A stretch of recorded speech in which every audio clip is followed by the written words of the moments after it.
Dr Sidi Ould Salem avait été nommé directeur général de la société mère du groupe Somlek le 14 août 2024 par décision du Conseil des ministres. C'est ce même Conseil des ministres qu'il avait proposé en juin dernier pour prendre la direction de la SMCP, 11 mois seulement après sa sortie du garage administratif, cette salle d'attente, où les responsables sont inscrits sur la liste pour des nouvelles promotions.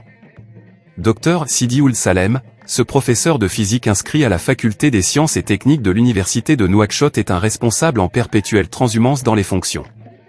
Directeur général de la Socogim de septembre 2005 à février 2009, c'est à partir de cette époque qu'il avait commencé à gravir les échelons de la responsabilité publique. Il a été nommé ministre des Finances en août 2009, dans le gouvernement de transition, puis chargé de mission à la présidence de la République, avant d'occuper le portefeuille de ministre de l'Enseignement supérieur, de la recherche scientifique et des technologies de l'information et de la communication cumulativement avec une accréditation comme porte-parole du gouvernement. À 62 ans, Sidi Ould Salem va prendre la tête de la SMCP.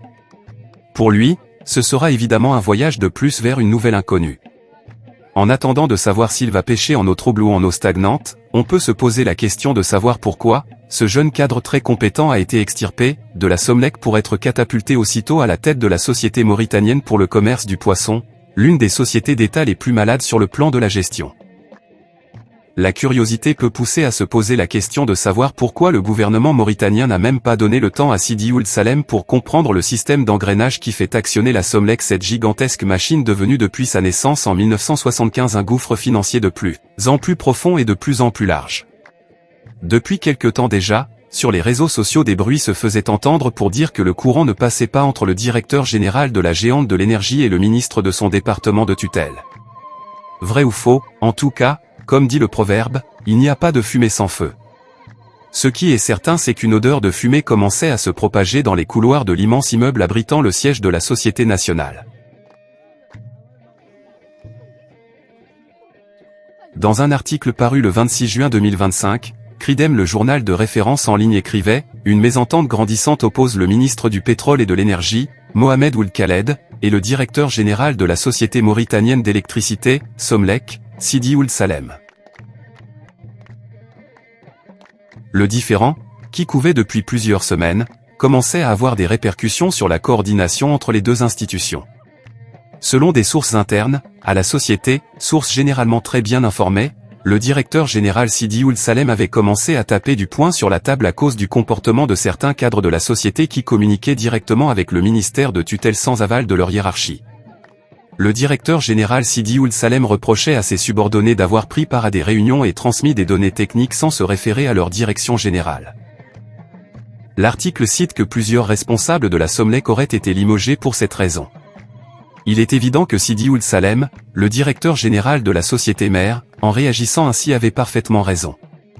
Les cadres de la Somlek dépendent avant tout de lui, même si la société elle-même relève du ministère de l'énergie qui est sa tutelle. Si donc il y a eu à un moment bras de fer entre Sidi Ould Salem, le directeur général de la Somlek et son ministre de tutelle Mohamed Ould Khaled, Sidi Ould Salem devait se souvenir qu'un ministre a toujours raison même s'il a tort. Son passage réussi mais mouvementé au ministère de l'Enseignement supérieur et de la Recherche scientifique devait lui rappeler cette vérité criante que dans un pays comme le nôtre, un fonctionnaire recommandé par en haut est parfois plus puissant qu'un directeur général quel que soit ce directeur général.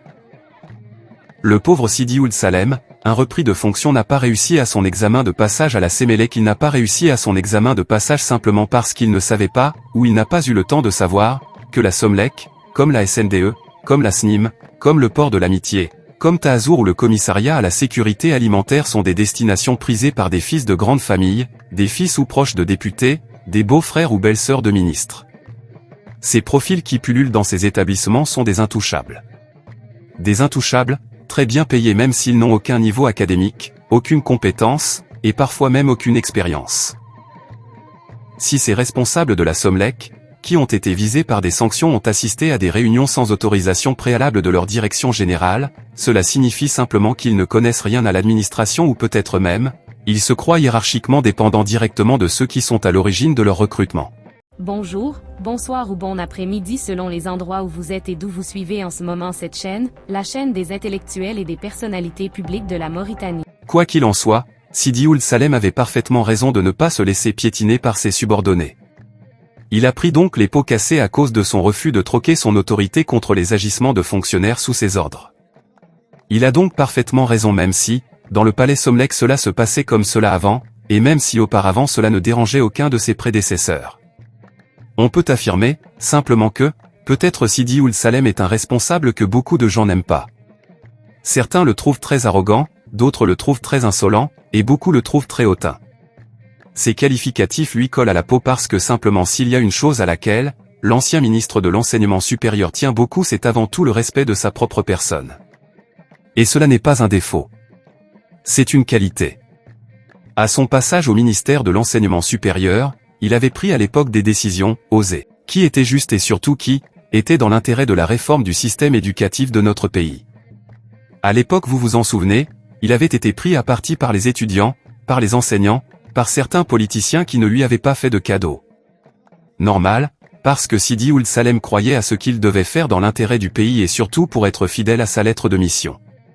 Mais malheureusement pour lui, sans le savoir, il faisait face dans son département à des vieilles loques du système éducatif, des infiltrés dans le département de l'enseignement pour des missions d'espionnage et surtout beaucoup d'autres qui étaient tous imbibés d'une tradition de corruption endémique dont ils tiraient des profits considérables qu'ils n'étaient pas prêts à perdre.